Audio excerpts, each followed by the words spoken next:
2 or 3 days ago, I talked about 3 signs that you are still acting like a child in adult clothes. And I started the video off by talking about some questions I was going to give you that you could use to reflect for people who are into taking some time for introspection and mindfulness around their habits, their patterns, their beliefs, how all of those work together. So I wanted to make sure I did that. I will post 3 videos. In the first video, I will talk about the first sign that I spoke on, which is you're blaming other people for where you are in life. If you find that it is really hard for you not to blame other people for your circumstances, and that includes blaming people for how you feel, what they've done, and how that has caused setbacks in your life, any part of you who is not resolved to taking full ownership, accountability, and responsibility for your life, these are some questions you can ask yourself. And again, remember, this is not to point the finger at you. This is more so that you can understand where these patterns come from, and eventually we're going to talk about how to start breaking these patterns. So this video series will be going on for a little while because it's important that our inner child or inner children have room to express. Make sure that anytime you're doing any sort of introspective exercises that you know, if you can, find a relaxing place to sit, quiet. If you need some music in the background, cool. You want to drink some water. You want to make sure that you are comfortable so that you can actually hear yourself, so that you can hear your inner child, so that you can connect with your higher self, so that you are not under any pressure or stress to answer the question right.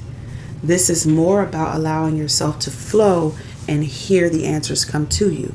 Here are some questions, and I wrote them down to keep me from going all over the place, okay? If you're the kind of person who likes to journal, write it. If you like to type it. If you like to record, I like to do recorded journals. I'll just record right to my phone. You can do that. Or if you're just someone who wants to sit and think about it, it's fine. The point of this exercise is to help us become more in tune with who we are, how we think, and why we think the things that we think, right? We are not going to be able to challenge our beliefs if we do not know them. And a lot of times our unconscious or subconscious beliefs are really in charge and we don't know it. So we're taking the time to be introspective so we can understand ourselves on a deeper level. Okay, so the first question is, when did I start this habit? When did I start this habit? Was it in childhood, teen years, or early adulthood? Was it in childhood, teen years, or early adulthood? Was it during your adolescent years? Let's think about that. The next question is, what experiences taught me to blame other people for my problems? What experiences taught me to blame other people for my problems? How am I disempowering myself when I do this? How am I disempowering myself when I do this? The next question is, what part of me feels safer when I make someone else responsible for my pain? What part of me feels safer when I make someone else responsible for my pain? And the last question is, if I couldn't blame anyone else, what choices would I have to face in myself? If I couldn't blame anyone else, what choices would I have to face in myself? So those are the questions. I will have more. Like I said, I'm posting 3 videos with questions that correlate with the 3 signs that you are still acting like a child in an adult body, wearing adult clothes, moving around adulting. I am signing off. So this is a continuation of my video from the other day where I talked about 3 signs where you're still behaving like a child in an adult body or in adult clothes. and I told you I'd give you some reflection questions. So if you found that you fell under the category of sign number 2, which is hyper independence and self-blame, here are some questions that you can reflect on, journal about them, think about them. These questions are not here to make you point the finger at anyone, not even yourself, but more so to help you understand why you tend to function in this way. Okay? So remember, I talked about, if you're carrying so much shame and self-blame that you end up being hyper independent and avoiding help. If this is you, for whatever reason, you grew up thinking that if you reach out for help, that means something is wrong with you, these questions are for you. Question 1, when did I learn that I could only trust and rely on myself?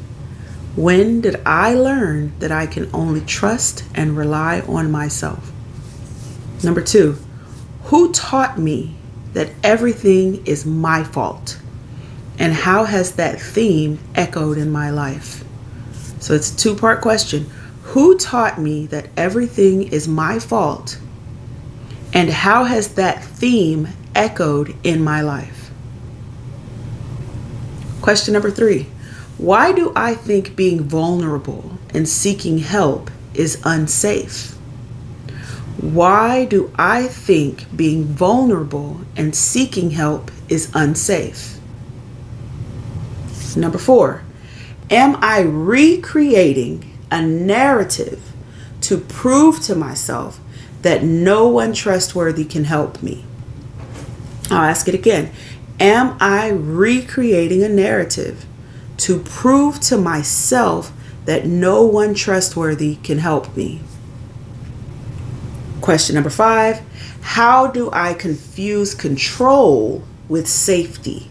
And what does that cost me in relationships?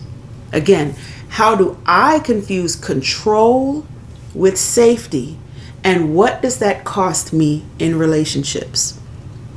And the final question is, what would it look like to share my struggles without assuming it makes me weak? What would it look like to share my struggles without assuming it makes me weak? Okay, so those are the questions for people who are challenged with hyper independence and self-blame. If that is you, let me know in the comments if this video spoke to you at all. I'd love to hear what you come up with. Even if you don't feel comfortable posting it in the comments, you can always DM me. This is Goze, the Black Love Permissionist, signing off. Following up on the video that I posted a few days ago on 3 signs that you are still behaving like a child trapped in an adult body. So if you watch that video and you listen to the 3 signs, here is the 3rd sign that I talked about. And the 3rd sign is a huge sign if you ask me. It's one of my favorite things to help clients with. And that is pattern recognition skills. This means that you're going through the same cycles without recognizing it. You're in a drama triangle, you're on the conflict carousel, as I call it. You just keep going around. And here are some questions to break that cycle. Number 1, why do I keep going through the same shit even on a different day? Why do I keep going through the same shit even on a different day? This could have started a long time ago. Maybe the thing happened when I was 13, but now I'm 42. And I'm still having the same experience. So we're asking ourselves why. Question number 2, what am I missing? And really sit with that. And this is not to point blame. This is a genuinely curious question. So when you ask, what am I missing? You're opening yourself up to receive answers that maybe you've been too busy adulting, too bogged down by responsibilities to answer. Number 3 is, where did I learn to move forward without reflection? Where did I learn to move forward without reflection? Because some of us have to go, and sometimes we don't have the privilege of stopping and reflecting. So where did we learn to build lifestyles that don't give us room to sit? Where did we learn to move forward without taking the time to reflect on what's happened in the past. Next question is, when was I given or denied the opportunity to introspect? Look over your life and think, when was I given or denied the opportunity to introspect? If I was denied the opportunity, maybe when I would think about the past, someone criticized me. Maybe I was accused of living in the past, or maybe I was making a big deal out of nothing. Number 5, does my current schedule allow space to learn from my habits? Does my current schedule allow space for me to learn about my habits? And the last question is, how can I build new patterns that include both progress and reflection? How can I build new patterns that include both progress and reflection? And remember, we're thinking about our relationship with ourselves, our relationships with our village, our relationships with our community, with our economic ecosystem, and in intimate partnerships. Because we want to build new patterns where we're not just moving from one relationship to the next without learning from each relationship. Relationships are here to reflect back to us parts of who we are. They're here to teach us valuable lessons. They're here to help us to grow, to evolve, to transform.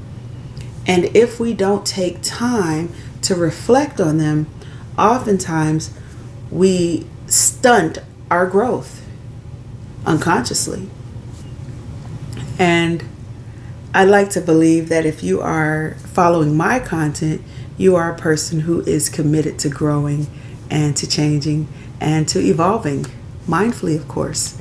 This is Goze, the Black Love Permissionist, signing off.